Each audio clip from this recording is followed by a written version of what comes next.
Hi friends, welcome to Kavya's kitchen home. ಇವತ್ತಿನ ದಿನ ನಾನು ನೀರು ದೋಸೆ ಮತ್ತು ಕಾಯಿ ದೋಸೆ ಅಂತಲೂ ಕೂಡ ಕರೀತಾರೆ. ಇದನ್ನು ಹೇಗೆ ಮಾಡೋದು ಅಂತ ತೋರಿಸ್ಕೊಡ್ತೀನಿ, ಬನ್ನಿ ನೋಡಿ. ನಾನು ನೈಟೇ ನೆನೆ ಹಾಕಿ ಇಟ್ಟಿದ್ದೆ ಅಕ್ಕಿ ಮತ್ತು ನಾನು 1 ಕಪ್ಪಷ್ಟು ಹಸಿ ತೆಂಗಿನಕಾಯಿ ತೊಗೊಂಡಿದ್ದೀನಿ. ಹಸಿ ತೆಂಗಿನಕಾಯಿ ಮತ್ತು ಅಕ್ಕಿ ಎರಡನ್ನೂ ಕೂಡ ನೀಟಾಗಿ ಸೇರಿಸ್ಕೊಂಡು ಈ ರೀತಿ ರುಬ್ಬಿ ಇಟ್ಕೊಂಡಿದ್ದೀನಿ ನೋಡಿ. ಈ ರೀತಿ ರುಬ್ಬಿ ಇದನ್ನು ಒಂದು ಸೈಡ್ ಇಡೋಣ. ನಂತರ ಚಟ್ನಿಗೆ ನೋಡಿ, ನಾನು ಬ್ಯಾಡಗಿ ಮೆಣಸಿನ್ಕಾಯಿ ಮತ್ತು ಖಾರದ ಮೆಣಸಿನ್ಕಾಯಿ, 1 ಗೆಡ್ಡೆ ಬೆಳ್ಳುಳ್ಳಿ ಮತ್ತು ಜೀರಿಗೆ, ಕರಿಬೇವಿನ ಸೊಪ್ಪು ಮತ್ತು ತೆಂಗಿನಕಾಯಿ ತುರಿ ಇಷ್ಟೆಲ್ಲ ತೊಗೊಂಡಿದ್ದೀನಿ. ನಂತರ ಇದನ್ನು ಸ್ವಲ್ಪ ಒಗ್ಗರಣೆ ಮಾಡ್ಕೊಬೇಕಾಗುತ್ತೆ. ನಾವು ಒಗ್ಗರಣೆ ಮಾಡಿಕೊಂಡ್ರೆ ಚೆನ್ನಾಗಿರುತ್ತೆ. ಇದು ಡಿಫ್ರೆಂಟಾಗಿರುತ್ತೆ ಚಟ್ನಿ ನೋಡಿ.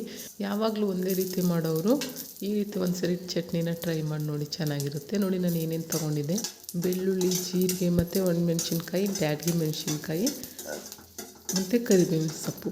ಇದನ್ನೆಲ್ಲ ಸ್ವಲ್ಪ ಎಣ್ಣೆ ಹಾಕ್ಕೊಂಡು ಹಾಗೆ ಸ್ವಲ್ಪ ಪ್ಯಾನಲ್ಲಿ ಫ್ರೈ ಮಾಡ್ಕೊಬೇಕಾಗುತ್ತೆ. ಇದು ಸ್ವಲ್ಪ ಫ್ರೈ ಆದ ನಂತರ ತೆಂಗಿನಕಾಯಿ ತುರಿ ಅಂತ ತೊಗೊಂಡಿದ್ದೆ, ಅದನ್ನು ಕೂಡ ಸೇರಿಸ್ಕೊಳ್ಳೋಣ.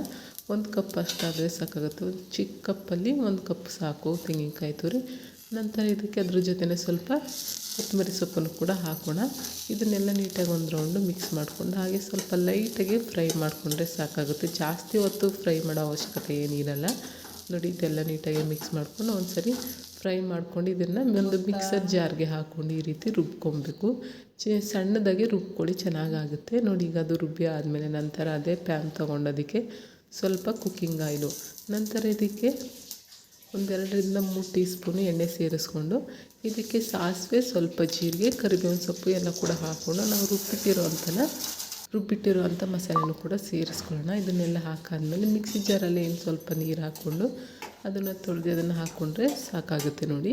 ಸ್ವಲ್ಪ ತೆಳ್ಳಗಿದ್ರೇ ಚೆನ್ನಾಗಿರುತ್ತೆ ಈ ಚಟ್ನಿ. ತುಂಬ ಗಟ್ಟಿಯಾಗಿದ್ದರೆ ಅಷ್ಟೇನು ಚೆನ್ನಾಗಿ ಬರಲ್ಲ ನೋಡಿ. ಈ ರೀತಿ ಎಲ್ಲನೂ ಮಿಕ್ಸ್ ಮಾಡ್ಕೊಂಡಿದ್ದಕ್ಕೆ ರುಚಿಗೆ ತಕ್ಕಷ್ಟು ಉಪ್ಪು ಹಾಕ್ಕೊಂಡ್ರೆ ಸೂಪರಾಗಿ ರೆಡಿಯಾಗುತ್ತೆ ಚಟ್ನಿ. ಈ ರೀತಿ ನೀವು ಮಾಡಿ ನೋಡಿ, ತುಂಬ ಚೆನ್ನಾಗಿರುತ್ತೆ. ಈ ನೀರು ದೋಸೆಗೆ ಈ ರೀತಿ ನೀವು ಚಟ್ನಿ ಮಾಡಿಕೊಂಡ್ರೆ ತುಂಬ ಚೆನ್ನಾಗಿರುತ್ತೆ. ಒಳ್ಳೆ ಕಾಂಬಿನೇಷನು ಕೂಡ ನೋಡಿ. ಈಗ ಫೈನಲಿ ನಾನು ಸ್ವಲ್ಪ ಉಪ್ಪು ಸೇರಿಸ್ಕೊತಾ ಇದ್ದೀನಿ.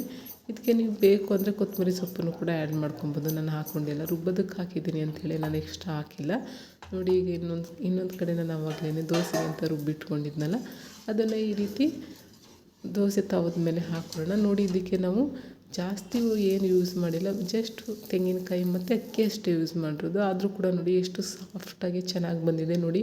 ರೊಟ್ಟಿ ಎಲ್ಲ ತಿನ್ನೋಕ್ಕೆ ಇಷ್ಟಪಡದೇ ಇರೋರು ಈ ರೀತಿ ನೀವು ಟ್ರೈ ಮಾಡಿ ನೋಡಿ, ತುಂಬ ಚೆನ್ನಾಗಿರುತ್ತೆ ನೋಡಿ.